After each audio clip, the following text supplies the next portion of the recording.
All right, guys, so I'm going to be covering some of the more popular questions that you might have if you're doing product research. Not too many questions really, but just in case you do, I want to go over kind of more of an enhanced insight. So some of the questions I'm going to be going over is how low is too low of a sale price? So I'm actually going to share my experience with this. Second one is what cost per click do I look for in a product? So what's like the CPC when I'm doing my product research and I see Keywords Everywhere tool is giving me this, what do I look for? How low is too low, again, for search volume? So if I'm looking for a product and I'm like, well, is anyone gonna click? Like, how low is too low or too little of, any type of search volume? So the next one is, can I sell high ticket, and can I share my experience with high ticket? So I'll be going over this, and this will actually offer some contrast to, the strategy we're doing, which is more like in the middle tier, but whether you can do high ticket or super low ticket, I'm gonna be going over that. So I won't spoil it just yet. So the last one is, hey, Charlie, I did all of the requirements. I'm doing everything, but I just need to know, will this product work? I'm just not quite sure. So then I'll be covering this topic as well. I can promise you this, guys, this is gonna be very interesting because I'm gonna give you some really valuable insight, especially after reading into some of the comments and interacting with you guys. This is gonna be very valuable. So first thing I wanna cover is actually sale price, of how low is too low in order to get profitability. And really the question is, if I'm selling a cheap product, can I still make, profit per month that is like at least $3,000 profit per month? So below, I actually never shared this on my YouTube. This is a screenshot. And the reason why I never shared it on my YouTube, because this was like a mini partnership store. This was not actually my store. This was a store that I did a partnership with, and pretty much did like literally set up everything and just to see if this would work. And by this, I mean the strategy of using Google Ads was such a low ticket product. I thought it would be really interesting to just go ahead and get this up and running. So this is like inside the fitness niche. And the second thing is that the products were like $8 to $10. Like they are super cheap, like very, very, very cheap products. And so this campaign was running for about, I would say 40 days. And so this was like a month-long kind of screenshot here. And it was absolutely insane. So we had the brand campaign running for like just the brand name, and then we had shopping campaigns, SCAGs, like literally everything I show in the course and the program. We did that, but we amped it up like just really hard, like exactly how you show you throughout the program. Nothing's hidden, but what I want to like hype on is that this thing took fire, whether it was trending or whether it was just like as far as trending, I mean, like seasonality, like the season was just really good, and it's killing it. And in fact, this is still killing it. This store is still literally surviving on Google Ads, and it's like, I don't know, it's like on autopilot. It's absolutely insane. But to answer the question of how low too low of a sale price is, I don't know how low is too low. Like, truthfully, like think of it at the other side of the spectrum. What's the worst case scenario? You set up a store. Let's say you're selling a $15 product. You get it for, let's say, $2 to $3. And you only get a couple sales. You can judge whether or not, like based on the add to carts, the traffic, like how many purchases, did you get any purchases? What are you showing up for as far as search terms? Like the worst case scenario is you spend like $100 to test like this idea of whether or not it's going to work, especially if you feel really strongly about this product and you'd have fun doing it. I mean, I could talk from my experience. This strategy works regardless of whether you're doing low ticket, mid ticket, or high ticket. It doesn't matter. What matters is really analyzing the data and knowing the protocols to do once you get the data, once you see any traction, and kind of shifting it from there. That's what matters more than anything, because you'll see opportunity as soon as you start poking a little bit. You poke and you see if, oh, okay, there is some opportunity here. I see some gold spewing out, like let's keep digging, right? So the next thing I want to transition to is, what cost per click should you look for in a product? This is typically a question that might be asked if you're looking to get data before you spend to get data. So you're looking at maybe the the Keywords Everywhere tool and you're seeing, hey, what, like the cost per click is 25 cents. If mathematically 25 cents with an average conversion rate with this much search volume, like it doesn't work like that. And thank goodness it doesn't, because it's a lot more simple than that, because our cost per click doesn't matter. Like I'm willing to spend $1, $2, as long as my conversion rate is at some amount where my cost per acquisition is profitable and my return on ad spend is profitable. That's what I look for in a product. Cost per click doesn't matter unless we're advertising on Facebook and we're getting like, $5 cost per clicks, then we know immediately like, oh, it's terrible. But with Google Ads, it's completely different. When you follow this strategy, you are going to get the data for your cost per click, your CTR and everything, and you'll see what you're showing up for and whatnot. Now, let me not go too long on this. There is no cost per click I ever look for when looking into a product in product research stage. I never look at like the Keywords Everywhere tool cost per click. It's irrelevant, right? Okay, now the next one is how low is too low for search volume. So if I'm searching around and I see, search volume of a product, I'm like, oh, it only has 100 searches a month or 300 searches a month. Is this too low? Well, the thing is, and something really like kind of weird that I've noticed is that every time I launch a product and I try to calculate, oh, is this search volume plus this search volume?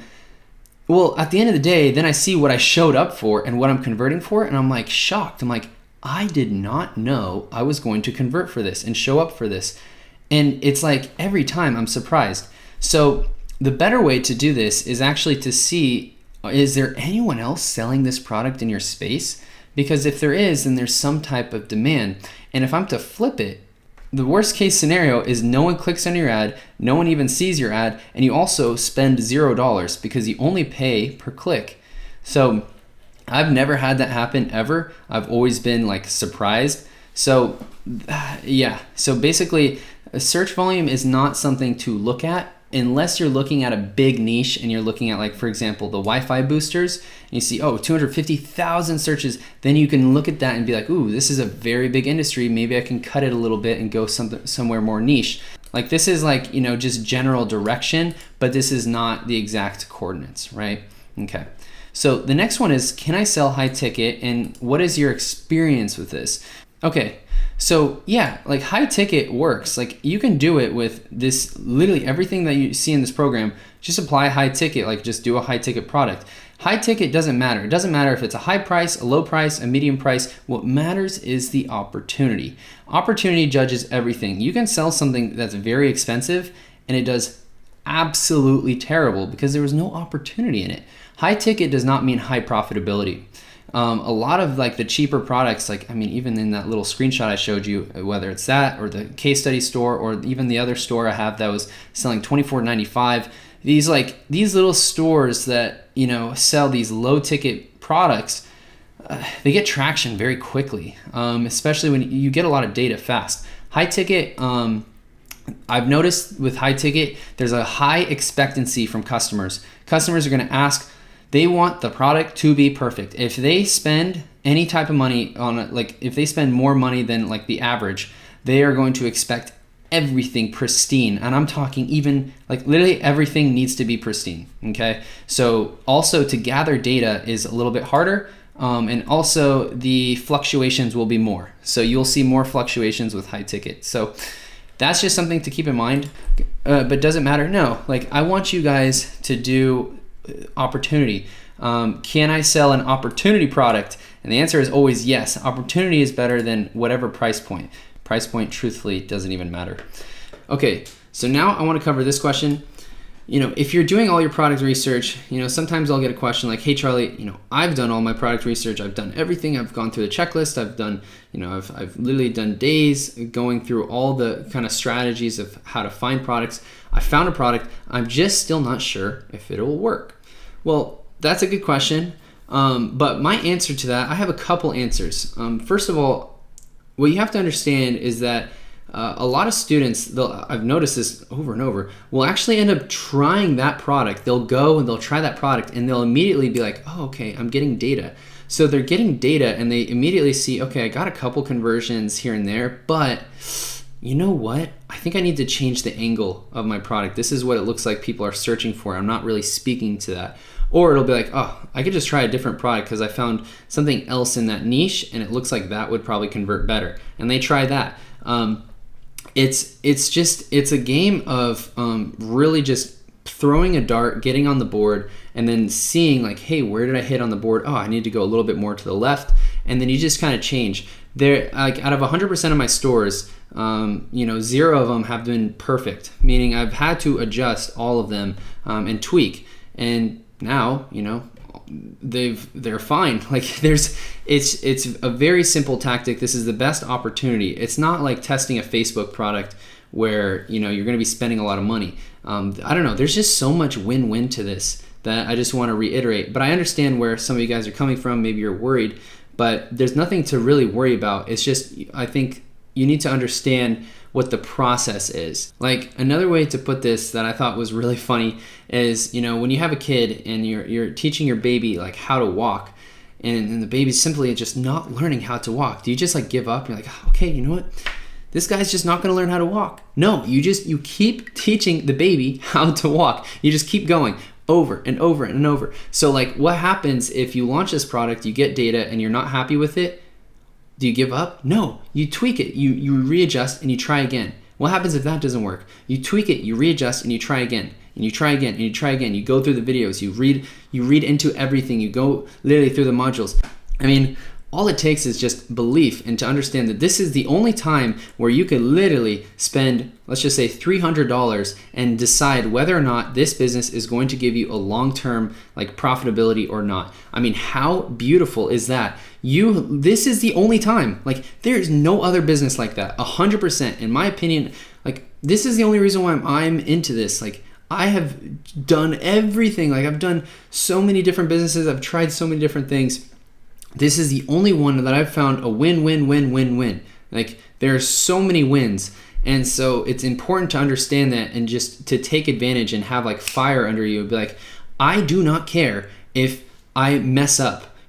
If I mess up, that's okay. Like this is business. Like you're going to mess up. You're going to see problems. And what's funny is as soon as you launch the product, something silly or something interesting that happens is as soon as you launch the product, you'll be like, you'll have a new perspective. Just watch, just listen to this and you'll understand. You will launch the product and you'll be like, oh my gosh, and you'll see everything you just did in a different light. I don't know why this happens, but immediately you see something in a different light. Doesn't mean you should go and change and tweak everything, but you'll have a different frame of mind and you'll go over my videos again and you'll be like, oh, I can't tell you how many times that happens and how many times I've done that personally. So very just interesting to kind of note, but regardless, treat this with like intensity, treat this with like, I'm putting this upon myself. I am going to make sure this works. And if this one doesn't work, I'm going to learn and try something else. Like we're making a decision, like we cut off all other options, we decided, and we're going all in and we are learning this strategy because this is something that we can learn for life. This is a lifelong skill. It will never go old. And what's funny is after you start making $100 a day in profit or $200 a day, you're going to reach that, like you're going to be in this new kind of, I guess you can say a new ceiling, and you broke through that old barrier and you're in this new one, and then there's going to be another like kind of another barrier where you'll be like, well, how do I get to this level? How do I go to the next level? What do I have to do? And you'll notice that's it. Like you just go up in levels and it kind of never stops. The questions get deeper, the understanding gets deeper, and also your base gets more cemented where, I understand how to launch profitably. I know how to launch a new store profitably. But guys, that's it for this FAQ, and let's keep on moving on through the other videos.